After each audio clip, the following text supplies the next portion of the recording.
Hey, what's going on, guys? Gumby here. I'm coming fresh off of the Division beta. It just ended a couple days ago, and I kind of wanted to split the beta up into multiple part videos. So, probably 5 parts. I'm going to be doing today's video on the graphics and UI, the next video on customizations. The third part of the video will be basically just about the gunplay and how it feels with using the weapons and third-person view. Fourth part is going to be talking about the missions and the quests and how they're set up and what I think could possibly be how the rest of the solo part of the game plays out. And then the last part, the fifth part, will be talking solely about the PvP and the Dark Zone aspects of the game. But like I said, this video is about the graphics and UI and what I thought about what we saw in the beta. And if you want to see a video and watch a general video about my thoughts with the beta, I'll just put a link in the description and a little annotation in the top right corner.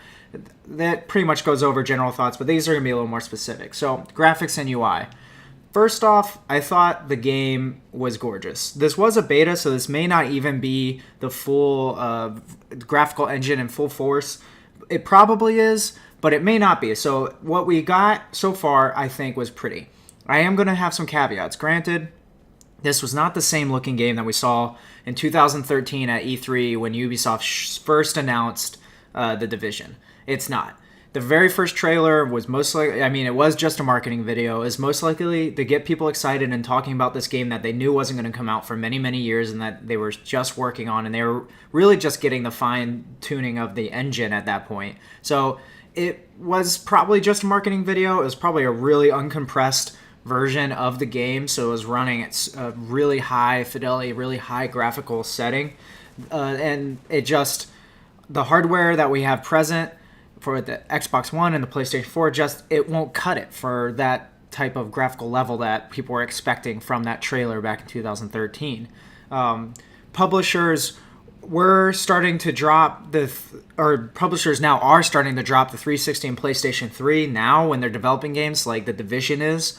So we are going to see some enhancements in the graphics engines and what we're getting out of video games coming forward with Xbox and PlayStation 4, but it's not going to be close to what that trailer was, and I'm sorry. I want it to be because I have an Xbox One. I also have a PC. And some PCs could accomplish these graphical advancements, but it would take a super awesome rig that it just isn't that widely reachable amongst most people, and they have to kind of level it to a standard.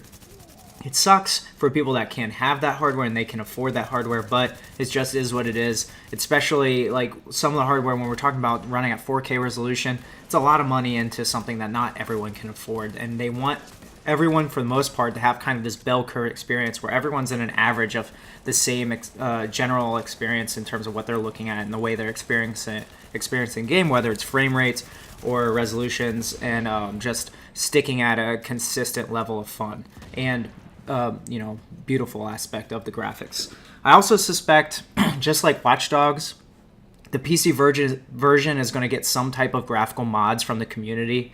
Watch Dogs had kind of the same marketing. They showed off a really sweet graphical presentation at an E3 and when the game was first announced. And then every time we saw it after that, the graphics got less and less impressive. And that's essentially what we're getting with The Division, but I think it's less hammered in and less silent because I think they learned their lesson with Watch Dogs because of the amount of backlash that was created from that game. So really, it's all back to marketing. Anyway, caveats are out of the way. Let's talk about what I thought of the game, of the beta, what we actually can have. No wishing of what we should have or want to have. This is what we have. I think the game looks great. It's running on a new game engine. It's called Snowdrop. The development of the game engine started around 6-7 years ago. It was initially built on a PC for PC and what's now current gen systems. At the time of development, they were looking for it at the next gen systems, and this was all made by Massive Entertainment. Massive basically said in an interview that they decided not to develop for the last gen, which was current at the time, because they felt they could accurately predict the specs of what is now our Xbox One and PlayStation 4. So they did get lucky, and I thought they did a home run with this graphics engine. I'm playing the game on Xbox One, and I'm going to keep my Xbox One pre-order. I would like to get the game on the PC for some of the graphical enhancements that comes along with it, but I have more friends on the Xbox One version, which this is really going to be a really good multiplayer game, as you can tell if you played the beta, and I don't really trust the stability of the PC port, honestly. We've had some hit and misses with, even Watch Dogs was only okay. It was really made better by community mods. So I don't really want to have to count on that. And some bug fixes and some patches later down the line. I know pretty much for a fact that when I pop it in my Xbox One, it's most likely going to work day one, whereas I would bet, especially with all the cheating glitches and exploits that we saw in the PC version of the beta, there's going to be some rough patches ahead for them, I think. So anyway, overall, the game's gorgeous. City feels especially immersive. The beta map, it was probably about a quarter of the size that we're going to have in the full game, but it still felt massive, which makes me excited for the full release. Besides having fast travel in the map and in the game when you unlock locations, you pretty much have to run through the map. There's no vehicles that we saw in the beta, and that gives you that feeling of your character being small in this world, which is a good thing. It feels like a one-to-one version of Midtown New York City. My favorite part of the graphical engine thus far was easily the weather part of the engine.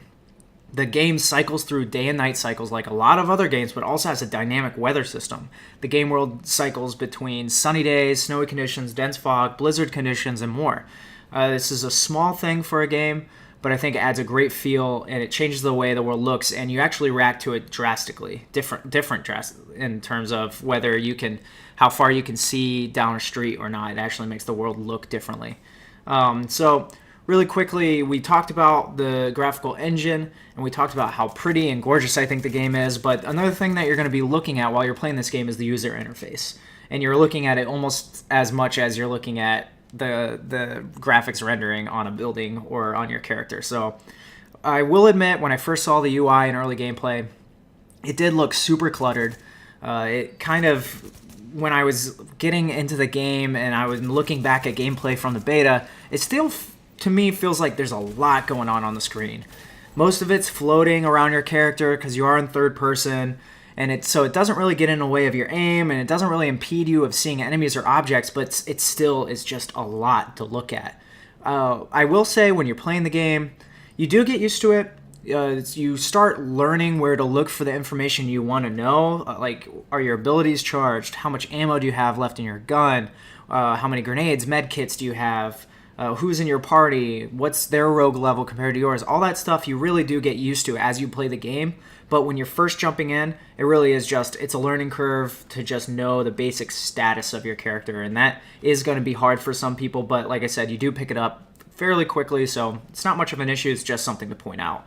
But what do you guys think of this game? Have you played the beta yet? Are you still interested in getting it if you have? And is anything convincing you out in the community, whether it's Reddit or Ubisoft forums or videos like this on YouTube, is anything convincing you whether to get the game or not get the game? I'm curious because I kind of want to feel the pulse. I'm very excited for the game, mostly because I got to play it. I was on the fence, and then when I got to play the beta, it got me really excited. So that's all for this video. Like I said, I'm going to be making a whole series on this, and I'll probably do a few videos here and there up until the release on March 8th. But thanks for watching this video, guys. I hope you found it helpful. I hope your day is beer and Skittles. And as always, thanks for tuning in.